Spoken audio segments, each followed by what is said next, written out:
اعوذ باللہ السمیع العلیم من الشیطان اللعین الرجیم بسم اللہ الرحمن الرحیم الحمد للہ رب العالمین والصلاة والسلام علی سید الانبیاء والمرسلین سیدنا و نبینا و شفیع المذنبین ابی القاسم محمد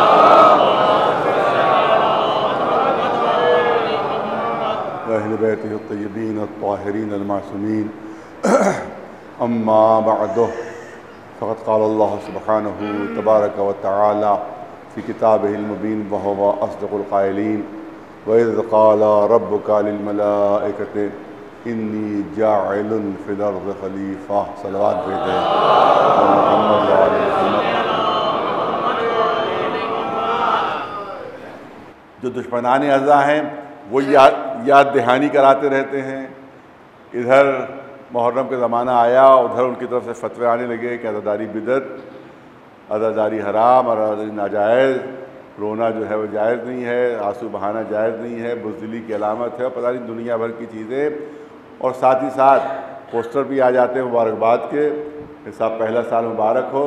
تو جب وہ یاد دہانی کراتے ہیں تو ہمارا بھی فریضہ ہے کہ ہم بھی یاد دہانی کراتے رہیں کہ عزاداری بدعت نہیں ہے بلکہ سنت رسول اللہ ہے، سنت رسول اللہ ہے، بلکہ یہ مبارکباد دینا بدعت ہے۔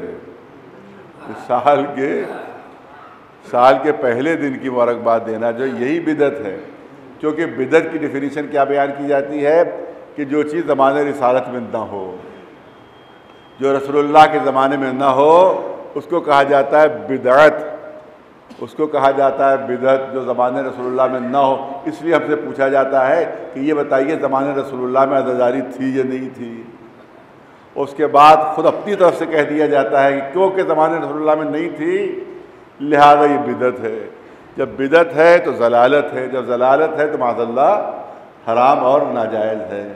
تو آپ کیونکہ عزاداری کے سلسلے میں یہ دلیل دیتے ہیں کہ کیونکہ زمانے رسالت میں نہیں تھی اس لیے بدعت ہے، تو میں پوچھنا چاہتا ہوں یہ پہلے سال کی مبارکباد جو آپ دیتے ہیں کیا زمانہ رسالت میں مبارکباد دی جاتی تھی؟ کیا اصحاب رسول نے کبھی ایک دوسرے کو مبارکباد دی تھی؟ جب زمانے رسول میں نہیں تھی تو پہلے بدعت تو یہی ہو گئی۔ ایک صلوات بھیجتے بلند آواز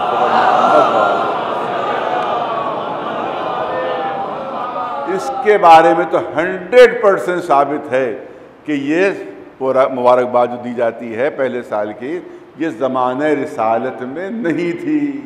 جب نہیں تھی تو بدعت، اور ہم ثابت کرتے ہیں کہ عزاداری امام حسین زمانہ رسالت میں تھی۔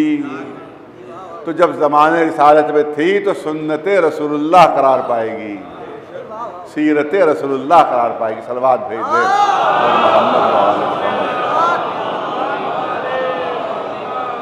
اور اس کے لیے بہت سی دلیلیں موجود ہیں کہ زمانہ رسالت ہی میں رسول اللہ نے گریہ فرمایا، رسول اللہ نے صف عزا بچھائی ہے، امام حسین کے غم میں روئے ہیں، مشہور و معروف حدیثیں ہیں، خود اہل سنت کی تمام کتابوں میں موجود ہیں کہ جناب ام المومنین جناب ام سلمہ اپنے گھر میں تشریف فرما ہے، رسول اللہ آتے ہیں، رسول اللہ فرماتے ہیں کہ طبیعت میری کچھ ناساز ہے، میں آرام کرنا چاہتا ہوں۔ رسول اللہ ایک حجرے میں تشریف فرما اور آپ نے حکم دے دیا کہ کسی کو آنے نہ دینا، جو بھی آتا ہے ام المومنین واپس کر دیتی ہیں، جو بھی آتا ہے ام المومنین واپس کر دیتی ہیں۔ اور ایک مرتبہ امام حسین تشریف لے آئے، امام حسین جو تشریف لائے تو جناب ام سلمہ نے فرمایا کہ آپ کے نانا نے منع فرمایا ہے کہ کوئی اندر نہ آنے پائے۔ تو امام حسین فرماتے ہیں کہ نانی کیا مجھے بھی منع کیا ہے؟ کیا مجھے بھی منع کیا ہے؟ ابھی گفتگو ہو رہی تھی کہ گفتگو کی آواز حجرے کے اندر پہنچ گئی۔ رسول اللہ نے فرمایا ام سلمہ کون آیا ہے؟ کہا چھوٹا شہزادہ حسین۔ رسول اللہ نے فرمایا میرے حسین کو نہ روکو، میرے حسین کو نہ روکو، اسے آنے دو۔ امام حسین اندر تشریف لے جاتے ہیں۔ جناب ام المومنین جناب ام سلمہ روایت کرتی ہیں کہ تھوڑی دیر بعد رسول اللہ کی گریے کی آواز بلند ہوئی، رونے کی آواز بلند ہوئی۔ یہ گھبرا کر اندر پہنچتی ہیں اور رسول اللہ سے فرماتی ہیں کہ کیا بچے نے کوئی اذیت کر دی، کیا بچے نے کوئی تکلیف پہنچا دی آپ کو، یا آپ کیوں رو رہے ہیں؟ فرمایا نہیں نہیں، میرا بچہ میرا حسین مجھے اذیت پہنچا نہیں سکتا، بلکہ ابھی جبریل آئے تھے اور جبریل نے مجھے خبر دی تھی کہ آپ کا یہی نواسہ کربلا کے میدان میں انتہائی ظلم و ستم کے ساتھ شہید ہوگا، میں اس پر رو رہا ہوں، میں اس پر گریہ کر رہا ہوں۔ اس کا مطلب یہ ہے کہ غم حسین میں گریہ کرنا، رونا، یہ سیرت رسول اللہ ہے، یہ سنت رسول اللہ ہے، بدعت نہیں ہے، سیرت میں شامل۔ تو اس کو بدعت کہنا جو ہے وہ خود بدعت ہے، وہ خود ناجائز ہے۔ اس طرح سے آپ دیکھیں، میں نے کہا کہ آج تمہیدی مجلس سے لہذا چند جملے اسی سلسلے میں عرض کرنا ہے کہ جناب حمزہ کے سلسلے میں تمام اہل سنت کتابوں میں واقعہ موجود ہے کہ جب جنگ احد میں جناب حمزہ شہید ہوئے، وہ پوری شہادت کا آپ کو واقعہ معلوم ہے، آپ سنتے رہتے ہیں کہ مسلمانوں نے جب لوٹ جائے، شروع میں تو فتح ہو گئی تھی، مسلمانوں کو کامیابی ہو گئی تھی، اور اس کے بعد لوٹ، جتنا مال تھا وہ لوٹنے لگے۔ اب جو لوٹنے میں مصروف ہو گئے تو اب دشمنوں کو موقع مل گیا، کافروں کو موقع مل گیا، انہیں پھر پلٹ کر حملہ کیا۔ تو یہ سب تو لوٹ رہے تھے، لوٹ کے مال میں مصروف تھے، لہذا بھی مقابلہ نہیں کر سکے، اور اس کے بعد مسلمانوں نے فرار کرنا شروع کیا۔ صرف چند ہی لوگ تھے جو جم گئے، جس میں جناب حمزہ بھی تھے۔ جناب حمزہ بھی میدان احد میں، وہاں کے اوپر وہ شہید ہوئے تھے، شہداء احد میں جناب حمزہ کا نام بھی ہے، وہ وہاں پر جمے ہوئے تھے۔ تو ہندہ جو ابو سفیان کی بیوی، اس کا ایک غلام تھا وحشی، غلام تھا، نام ہی اس کا وحشی تھا، وہ وہاں کے حبش کا تعلق رکھنے والا تھا، بہت ہی قوی ہیکل، بہت مضبوط۔ ہندہ نے اس سے کچھ وعدے کیے کہ میں تمہاری ساری تمنائیں پوری کر دوں گی، مگر شرط یہ ہے کہ یا حمزہ کو قتل کرو یا علی کو قتل کرو، یا حمزہ کو قتل کرو یا علی کو قتل کرو، ان دونوں میں سے کسی ایک کو اگر قتل کر دو گے تو میں تمہاری ساری دلی تمنائیں پوری کر دوں گی۔ اور جو بھی اسے تمنائیں ظاہر کی ہوں وہ تو بہرحال میں نہیں بتا سکتا یہاں کے اوپر، لیکن یہ کہ یہ وعدہ کیا اس نے کہ جو بھی تمہاری تمنائیں میں پوری کر دوں گی، بس یہ دو شرطیں میری ہیں کہ یا علی کو قتل کرو یا حمزہ کو قتل کرو۔ اب وہ طاق میں رہا پہلے مولا علی کے کہ ان پر حملہ کرے، لیکن سامنے سے آنے کی تو ہمت تھی نہیں، سامنے سے آنے کی ہمت تو تھی نہیں، پشت سے آ کر حملہ کر سکتا تھا، پشت سے آ کر بیک سائڈ سے حملہ کر سکتا تھا، لیکن مولا علی کی ایک خصوصیت تھی، مولا علی کی خصوصیت تھی کہ جس طرح سے سامنے سے ہوشیار رہتے تھے اسی طرح سے پشت کی طرف سے بھی ہوشیار رہتے تھے۔ اسی لیے بہت توجہ رہے، اب تک آ گیا تو دو جملے عرض کر دوں، اسی لیے کتنی جنگیں ایسی ہیں جو مولا علی نے بغیر زرہ کے لڑیں، صرف ایک مہین سا کرتا پہنتے تھے اور پوری جنگ جیت لیتے تھے۔ کبھی کبھی زرہ کا ایک سیاہ سا ٹکڑا سینے کے اوپر ڈال لیتے تھے، مگر پیٹھ پر کبھی زرہ نہیں رہی۔ بالکل تاریخی حقیقت پیش کر رہا ہوں، کوئی لفاظی نہیں، کوئی ذاکری نہیں، کوئی خطابت نہیں، جو ہسٹوریکل فیکٹس وہ پیش کر رہا ہوں، جو ہسٹورین نے لکھا ہے وہ بتا رہا ہوں۔ تمام ہسٹورینز نے، تمام تاریخ دانوں نے لکھا ہے کہ علی یا تو زرہ پہنتے ہی نہیں تھے، زرہ پہنتے ہی نہیں تھے، اور اگر علی کی زرہ کی ضرورت ہوتی تو پھر رسول اللہ کیوں کہتے کہ مہر کے لیے فروخت کر دو، تم جیسے بہادروں کو زرہ کی ضرورت ہی نہیں ہے۔ ایک سلوات بھیجے بلنا۔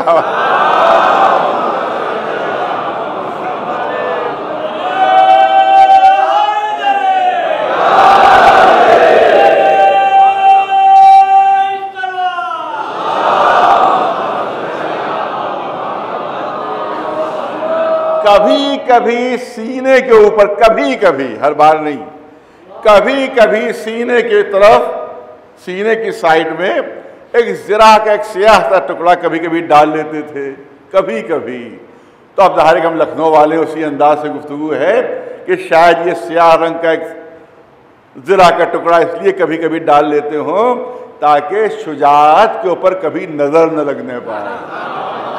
ایک صلوات بھیجے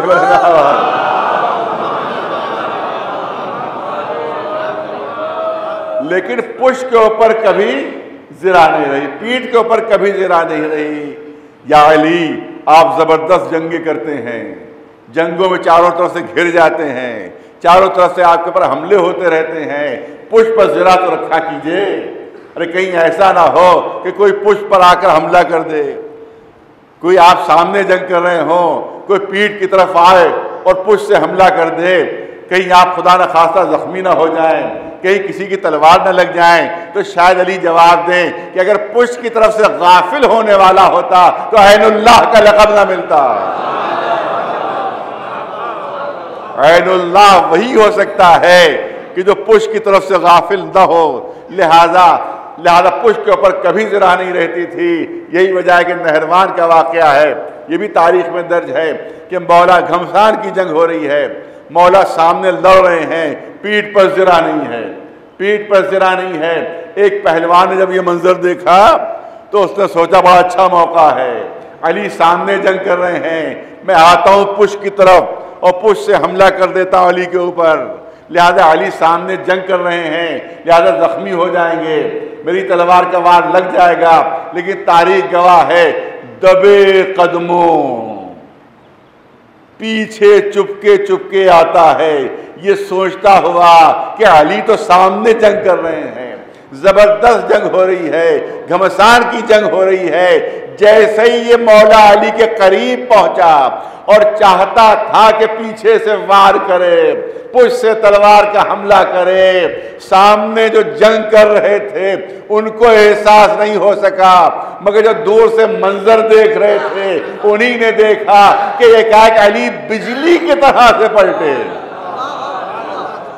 جیسے ہی وہ پشت پر قریب آیا علی بجلی کی طرح سے پلٹے اور تلوار کا ایک وار کیا اور پھر پلٹ کر سامنے جنگ کرنے لگے، پھر پلٹ کر سامنے جنگ کرنے لگے. جو سامنے جنگ کر رہے تھے انہیں احساس بھی نہیں ہوا کہ کب علی پلٹے تھے، کب پلٹ کر پھر جنگ کرنے لگے. ایک صلوات بھیج دے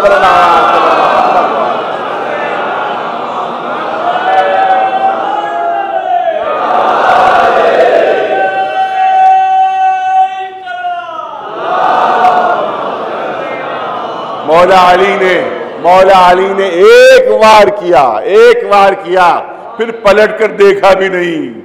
بہت توجہ رہے، پھر پلٹ کر دیکھا بھی نہیں.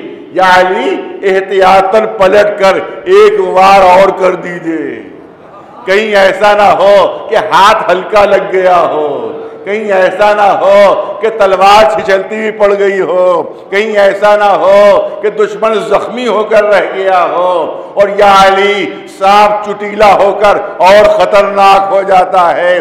لہذا احتیاطاً ایک وار اور کر دیجئے. تو شاید علی جواب دیں کہ اگر وار ہلکا پڑنے والا ہوتا تو ید اللہ کا لقب بھی نہ ملتا. ایک صلوات بلند آواز حضرت محمد.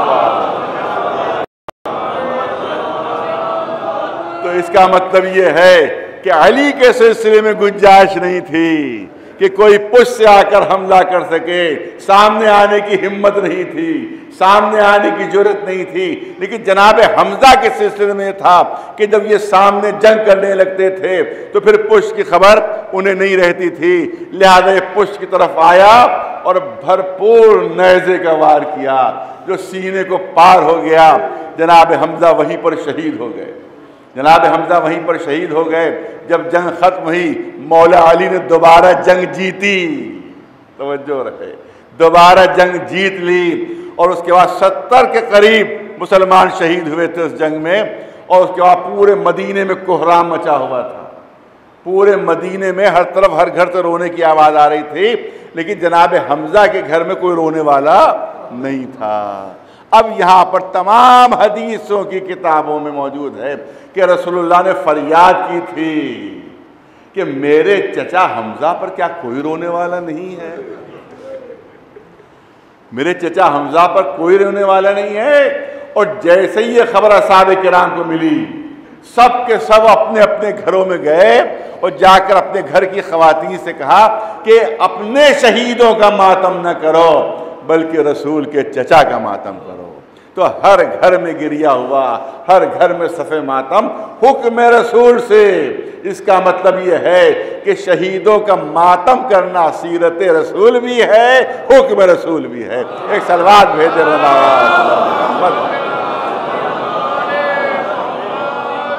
ایک صلوات بلند آواز سے بر محمد۔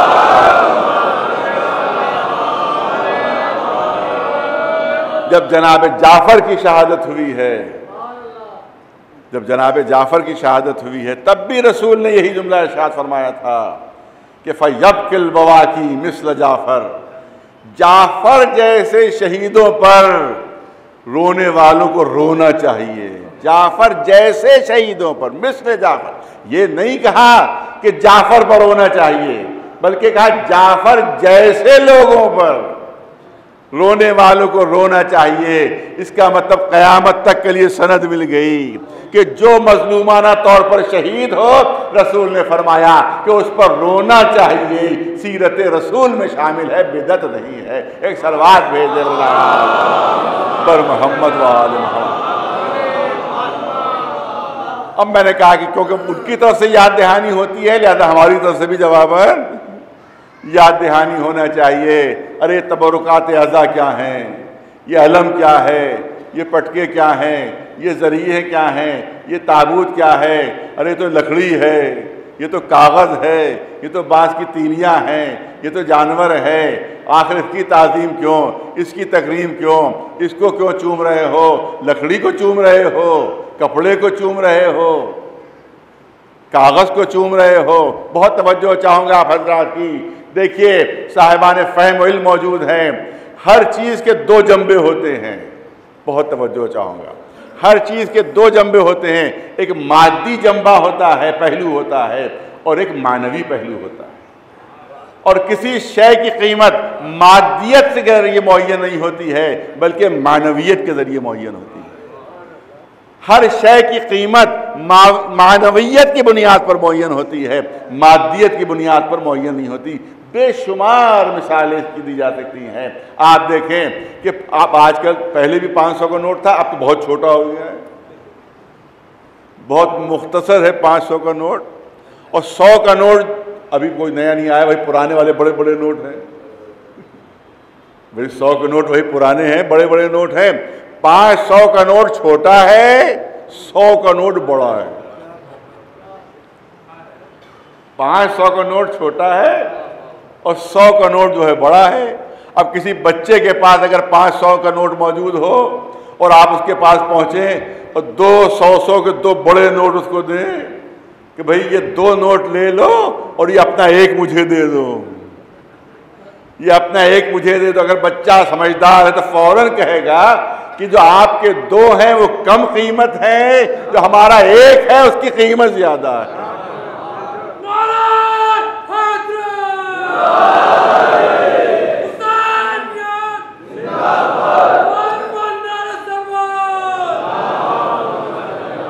اس کی قیمت زیادہ ہے، اگرچہ چھوٹا سا نوٹ ہے 100 کے مقابلے میں، لیکن معنویت زیادہ ہے اس کی، توجہ رہے، معنویت زیادہ ہے، اس کی قیمت زیادہ ہے۔ 200 کو لے کر بازار میں جائیں گے تو کم قیمت ملے گی، یہ 500 کا چھوٹا نوٹ لے کر جائیں گے، اس کی قیمت زیادہ ہے۔ آپ دیکھیں کہ 1 من کا اگر لوہے کا کوئی ڈھیر ہو، اس کا ہلانا مشکل ہو جائے گا، اس کا اٹھانا مشکل ہو جائے گا، لیکن 10 گرام اگر سونے کا ٹکڑا ہو تو ایک ننھا سا بچہ بھی اپنی ہتھیلی پر رکھ سکتا ہے۔ لیکن آپ جو 1 من لوہا بازار میں لے جائیں گے تو ہو سکتا ہے 1000 روپے اس کی قیمت ہو، لیکن اگر 10 گرام سونے کا ننھا سا ٹکڑا لے جائیں گے تو اس کی قیمت کیا ہوگی؟ اگرچہ اس کی مادیت کم ہے، اگرچہ بہت ہلکا ہے، اگرچہ بہت نازک ہے، مگر اس کی قیمت زیادہ ہوگی۔ جو ہلکا ہے اس کی قیمت زیادہ ہوگی، جو بھاری ہے اس کی قیمت کم ہوگی، کیونکہ بنیاد مادیت نہیں ہے، معنویت ہے۔ ارے توجہ چاہ رہا ہوں، بنیاد مادیت نہیں ہے، بنیاد معنویت ہے۔ اب آپ دیکھیں، پھر مثال دے دوں، آپ راستے سے گزر رہے ہیں، دیکھا کہ راستے میں ایک پتھر پڑا ہوا ہے، آپ نے وہ پتھر اٹھایا اور دور پھینک دیا، تھوڑی دور اور آگے بڑھے، دیکھا ایک پتھر اور ہے، آپ نے اس پتھر کو اٹھا کر آپ نے نصب کر دیا سڑک کے کنارے۔ وہ اکھڑا ہوا تھا، آپ نے سڑک کے کنارے نصب کر دیا۔ کوئی صاحب ساتھ ساتھ جا رہے تھے، وہ کہہ سکتے ہیں کہ ساتھ جس کو آپ نے اٹھا کر دور پھینکا وہ بھی پتھر تھا۔ ارے توجہ رہے، اور یہ بھی پتھر کہ جس کو جو اکھڑ گیا تھا تو آپ نے اس کو دوبارہ اٹھا کر نصب کر دیا۔ یہ کیا بات، دونوں پتھر، مگر آپ کے رد عمل میں فرق کیوں؟ تو میں جواب دوں گا کہ وہ راستے کا پتھر تھا۔ ارے توجہ، وہ راستے کا پتھر تھا، اس کو راستے سے ہٹا کر دور پھینکنا ضروری تھا، کیونکہ لوگوں کا راستہ روک رہا تھا، اور یہ راستہ بتانے والا پتھر ہے، یہ راستہ بتانے والا پتھر ہے۔ تو اگر اپنی جگہ پر، اپنی جگہ سے ہٹ جائے تو دوبارہ اپنی جگہ پر لا کر نصب کرنا ضروری ہے۔ پتھر دونوں ہیں مگر معنویت میں فرق ہے۔ ارے توجہ چاہوں گا، پتھر دونوں ہیں مگر معنویت میں فرق ہے۔ اور میں تو سمجھتا ہوں اس سے بہتر مثال میرے پاس موجود نہیں ہے۔ پتہ نہیں کتنے ماشاءاللہ یہاں کے لوگ حج کر چکے ہوں گے، مجھے بھی 5 مرتبہ حج کرنے کا شرف حاصل ہوا۔ 3 پتھر ہیں، جا کر دیکھیے حاجی کیا سلوک کرتے ہیں ان کے ساتھ، حاجی کیا سلوک کرتے ہیں، کنکریاں مار رہے ہیں۔ جب کنکریاں ختم ہو جاتی ہیں تو پھر جوتے چپلیں چلنے لگتی ہیں۔ جب وہاں سے حاجی ہٹتے ہیں تو لاکھوں چپلوں کا ڈھیر وہاں پر ملتا ہے، جو ان 3 پتھروں پر مارے جاتے ہیں۔ کوئی تھوک رہا ہے، کوئی بے عزتی کر رہا ہے، کوئی توہین کر رہا ہے۔ 3 پتھروں، بہت توجہ رہے، 3 پتھروں کی جب پوری طرح سے بے عزتی کر چکے، پوری طرح سے توہین کر چکے، اب جو پلٹ کر کعبے کے پاس آئے تو ایک چوتھا پتھر ملا۔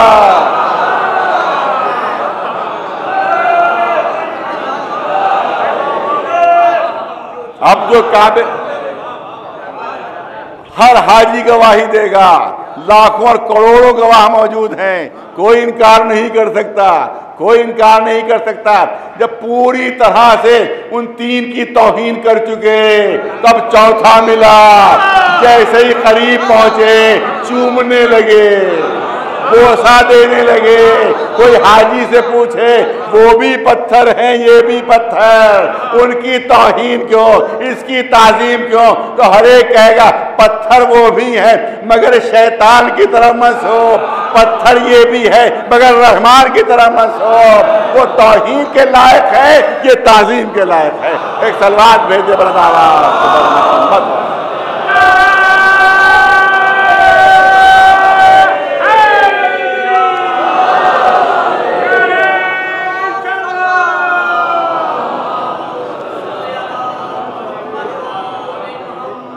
آج کی مجلس میں تفصیل نہیں ہو سکتی، لہذا بس آخری جملے سلسلے میں عرض کرنا چاہتا ہوں۔ آپ دیکھیں شبیہوں کو کیوں چوم رہے ہو، شبیہوں کی کیوں تعظیم کر رہے ہو، یہ تو شبیہیں ہیں۔ میں عرض کرنا چاہتا ہوں کہ وہاں جو پتھر مارے جاتے ہیں، کیا شیطان کھڑا ہوا ہے وہاں پر؟ ایسا احمق ہے کہ جوتے کھانے کے لیے وہاں پر کھڑا ہوا ہو؟ نہیں، شیطان موجود نہیں، شیطان کی شبیہ ہے۔ ارے بہت توجہ چاہوں گا، شیطان کی شبیہ ہے، شیطان نہیں ہے۔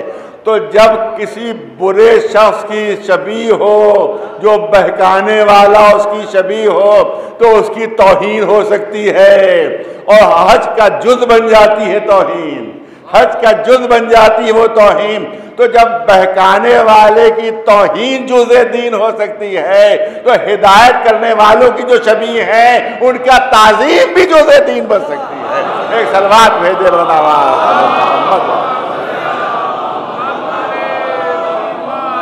نہیں، اسلام میں شبیہ ہی شبیہ ہیں، بہت توجہ رہے. بہت بڑا اعتراض ہوتا ہے کہ صاحب شبیہوں کی تعظیم نہیں ہو سکتی, یہ تم کیا کر رہے ہو. میں پوچھنا چاہتا ہوں یہ کعبہ کیا ہے؟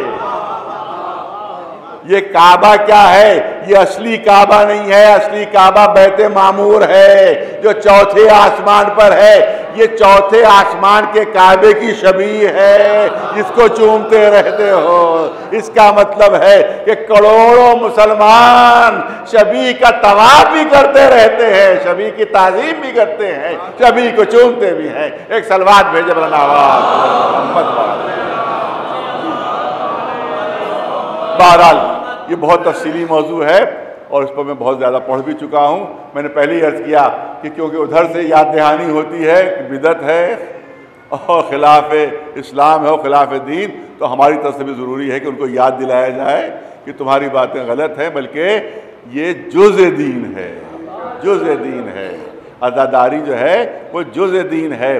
اور میں جو والد مرحوم کی ایک بات یاد آ رہی ہے, کیونکہ ہم لوگ ایصال ثواب کے لیے جملے ان کے پیش کرتے ہیں, جیسے میرے والد دادا کے جملے پیش کرتے تھے صرف ایصال ثواب کے لیے کہ روح کو ایصال ثواب ہو, اسی لیے میں جملے ایصال ثواب کے لیے پیش کر رہا ہوں. وہ فرماتے ہیں کہ ان مجلسوں پر اعتراض کیا جاتا ہے یہ مجلسیں کرنا واجب ہیں, یہ مجلسیں کرنا واجب ہیں, ان میں علماء کا ذکر جو ہے وہ واجب ہے. اس کی وہ دلیل دیتے جو میں آپ کے سامنے پیش کرنا چاہتا ہوں. ان کی دلیل یہ تھی کہ قرآن میں اعلان ہو رہا ہے قُلْ لَا أَسْأَلُكُمْ عَلَيْهِ أَجْرًا إِلَّا الْمَوَدَّةَ فِي الْقُرْبَى, کہ اجر رسالت مودت اہل بیت ہے, مودت اہل بیت ہے. اور مودت اس وقت تک پیدا نہیں ہو سکتی جب تک معرفت نہ ہو. نہیں, بہت توجہ چاہ رہا ہوں. مودت اس وقت تک پیدا ہی نہیں ہو سکتی جب تک معرفت نہ ہو, جب تک معرفت نہ ہو اس وقت تک مودت پیدا نہیں ہو سکتی. اور عام پبلک اس کو اتنا موقع نہیں ہوتا کہ بڑی بڑی کتابیں پڑھیں. اصول کافی پڑھیں تو معرفت ہو, من لا یحضر الفقیہ پڑھے تو معرفت ہو, تہذیب و استفسار پڑھے تو معرفت ہو. بڑی بڑی کتابیں پڑھنے کا عوام کو موقع نہیں ملتا ہے. ان کے لیے معرفت کا ذریعہ یہی مجلسیں ہیں, ان کے لیے معرفت کا وسیلہ یہی مجلسیں ہیں. تو محبت اہل بیت, بہت توجہ رہے, محبت اہل بیت واجب اور محبت کے لیے معرفت ضروری, لہذا حصول معرفت واجب. ارے توجہ رہے, معرفت کا حاصل کرنا واجب, اور معرفت حاصل نہیں ہو سکتی جب تک مجلسوں میں شرکت نہ ہو, جب تک صف اذان نہ بچھے. اس کا مطلب ہے کہ مجلسوں کا برپا کرنا بھی واجب ہو جائے گا. ایک سلوات بھیج دے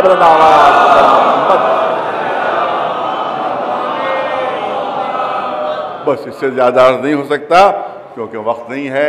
ہاں, آج کا دن وہ دن ہے کہ جب ایک شہید کا تذکرہ ہوتا ہے حسینیہ میں. وہ شہید ہے کہ جس کے لیے علماء کہتے ہیں کہ اس کی مظلومیت کربلا والوں سے کچھ بڑھی ہے. کربلا میں جب بھی کوئی بہادر میدان جنگ میں جاتا تھا اور داد شجاعت دیتا تھا تو حسین دل بڑھانے کے لیے موجود تھے. جناب علی اکبر نے جب حملے کیے ہیں تو حسین دل بڑھانے کے لیے موجود تھے. ہاں بیٹا, تم نے ثابت کر دیا کہ بنی ہاشم کا خون ان کی رگوں میں ہے, وہ کیسے جنگ کرتے ہیں. لیکن وہ کوفہ ایسا شہر کہ جہاں سوائے دشمنوں کے اور کوئی نہیں, جہاں ایک تنہا مجاہد ہے, ایک تنہا بہادر ہے کہ جس کا نام جناب مسلم. کوفے والوں کی بے وفائی آج بھی ضرب المثل ہے, آج بھی ضرب المثل ہے.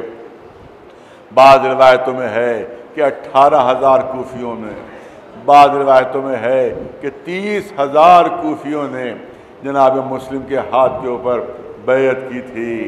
لیکن جب ابن زیاد آتا ہے اور آ کر دھمکی دیتا ہے کہ یزید کا لشکر چل چکا ہے اور اگر تم نے مسلم کا ساتھ دیا تو تمہارے پورے خاندان کو تہہ تیغ کر دیا جائے گا, تمہارا نام و نشان مٹا دیا جائے گا. کوفے والے خوف زدہ ہو گئے, کوفے والے ڈر گئے